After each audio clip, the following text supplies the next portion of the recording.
ये पंचायती राज चुनाव में यहाँ डूंगरपुर बांसवाड़ा के जो कांग्रेसी लीडर है उनकी स्थिति इतनी भयंकर हो चुकी है कि वो बड़ी सभा में कुछ भी बोल रहे हैं।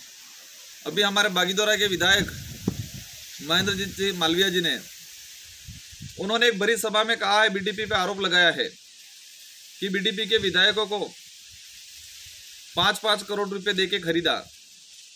अब मैं बता दूं आपको, इससे पहले भी 3 से 4 महीने पहले हमारे डूंगरपुर के कांग्रेसी नेता ने, जो पूर्व प्रधान हैं, उन्होंने भी बोगलाहट में आके उन्होंने भी आरोप लगाया था कि बीडीपी के विधायकों को 25-25 करोड़ ने पार्टी फंड और 85 करोड़ में उनको हमारी सरकार ने दिया है। अब उनकी जो भाषा है और उनका तरीका है, उनकी जो बोखलाहट सामने आ रही है कि पंचायती राज चुनाव में यहाँ जो कांग्रेस के जो लीडर हैं, जो माननीय अशोक गहलोत जी के नाम से और गांधी परिवार के नाम से जो दुकानें चला रहे थे, वो दुकान अब बंद होने वाली है। अब उनके पास हमारे खिलाफ कोई बात नहीं रही है। उनको सिर्फ ये कैसे न कैसे बीटीपी को बदनाम किया जाए ताकि पंचायती राज चुनाव में हमें कोई न कोई फायदा मिले। लेकिन उदयपुर संभाग की जनता समझ चुकी है कि यहाँ उदयपुर संभाग के जो कांग्रेस के लीडर है वो किस तरीके से काम कर रहे हैं, क्योंकि आज तक कोई तीसरा फ्रंट नहीं था, जनता के पास कोई ऑप्शन नहीं था और उनको लगा था कि हम कांग्रेस के नाम से, गहलोत जी के नाम से, गांधी परिवार के नाम से राजनीतिक रोटियां सेकते रहेंगे। लेकिन ये तीसरा फ्रंट भारतीय ट्राइबल पार्टी उभर के आई है पूरे उदयपुर संभाग में, इसलिए वो बौखलाहट में आके, मुझे तो यहां तक लगता है कि वो शायद चाहते ही नहीं थे कि सरकार बचे। वो ऐसा लगता है कि हमने सरकार को समर्थन दिया, हमारी मांगों के साथ सरकार को समर्थन दिया है, तो ये जो स्टेटमेंट दे रहे हैं वो लोग ये चाहते ही नहीं थे सरकार बचे।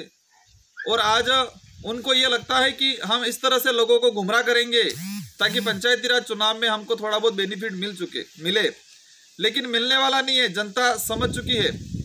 और ये कागरी डूंगरी वाली जो घटना हुई, आदिवासियों का जो आंदोलन था, इसमें अभी ये जुड़ा हुआ मामला है, क्योंकि उन्होंने हमारे उदयपुर संभाग के बेरोजगार साथियों के साथ इतना कुठाराघात किया। जब लड़के कोर्ट के रास्ते थे, सुप्रीम कोर्ट में गए थे, तो सुप्रीम कोर्ट से सड़क के रास्ते लाने का काम ही कांग्रेस के लीडरों ने किया। उन्होंने ही 22 दिन तक बैठाया। मालवीय जी खुद गए वहां कागरी डूंगरी रात को। पिछली बार जब 12 दिन तक कागरी डूंगरी पे बैठे लड़के, दिसंबर 2019 में, मालवीय जी खुद गए, ताराचंद जी खुद गए, उदयपुर संभाग के सारे कांग्रेसी लीडर गए। लड़कों को माला पहना कि आपका काम हो जाए। मतलब पंचायती राज चुनाव में ये फायदा लेना चाहते थे। और अभी भी ये जो धांधली करवाई है, हम किसी भी लीडर की, जनता अपने आप जनता सबक सिखा देगी, जनता उनको उनके जो कर्म है उनका फल दे देगी। लेकिन कागरी डूंगरी घटना में कहीं न कहीं यहाँ के लोकल जो कांग्रेसी लीडर है और बीजेपी के लीडर है, उनकी वजह से ये घटना हुई है।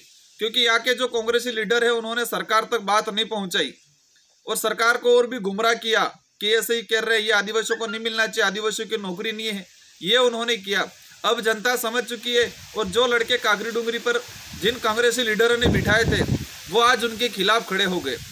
आज बांसवाड़ा की बात करें तो ये पंचायती राज चुनाव बता देगा। और मैं पूरे उदयपुर संभाग के जो बेरोजगार साथी है और आदिवासी समाज की जो जनता है और अन्य जो जनता है, आप सभी को बता दूं कि उनके बहकावे में नहीं आना है। ये लोग इतना ऐसा, अब पता नहीं, कुछ ना कुछ करके हमारा अस्तित्व बचा ले, इस मामले में लगे हुए हैं। मालवीय जी का जो स्टेटमेंट उसका खंडन करते हैं, ऐसा है कोई प्रमाण दे। और उनकी सरकार पे, इसका मतलब ये खुद हो सकता है कहीं न कहीं उन्होंने सौदेबाजी की हो, उनके कांग्रेस की सरकार को कहीं न कहीं ये खुद बदनाम कर रहे हैं। आज पंचायती राज चुनाव में हमारे जो डेलीगेट है और हमारे जो उम्मीदवार है उनको डराया धमकाया जा रहा है। कई लोगों के पास प्रूफ है, वो समय आने पे हम खोलेंगे उसका। और कई लोगों को जो डेलीगेट जो हमारे खड़े हुए हैं, जो भी ज़्यादा चुनाव हो गए, उनको खरीदने की बात ये खुद करते हैं। तो आप सभी को मेरा निवेदन है कि उनके बहकावे में नहीं आना है। उदयपुर संभाग में कई पंचायत समितियों में चुनाव हो चुके हैं और वहाँ उनको पता चल गया है कि हमारी दुकानें बंद हो जाने वाली है, तो किसी पंचायत समितियों में बाकी रहा है, तो उनको लग रहा है कि ये जो बाकी रहा है उस जगह ऐसे बयान देके हम जनता को गुमराह करके हमारी तरफ ला सकते हैं।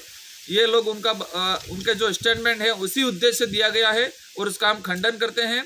और ये जिस तरह से बौखला गए हैं, आज परिणाम बता देगा पंचायती राज चुनाव की। बांसवाड़ा, बागीदोरा, डूंगरपुर, प्रतापगढ़ में क्या होने वाला है जनता समझ चुकी है। अब भी वक्त है, मेहनत कर लो, जनता के हित में काम कर लो, आदिवासियों के संवैधानिक अधिकारों की बात कर लो, तो जनता कहीं न कहीं आपकी दुकानें थोड़ा बहुत तो चलने देगी, बाकी दुकानें बंद होने वाली है। सबको जोहार।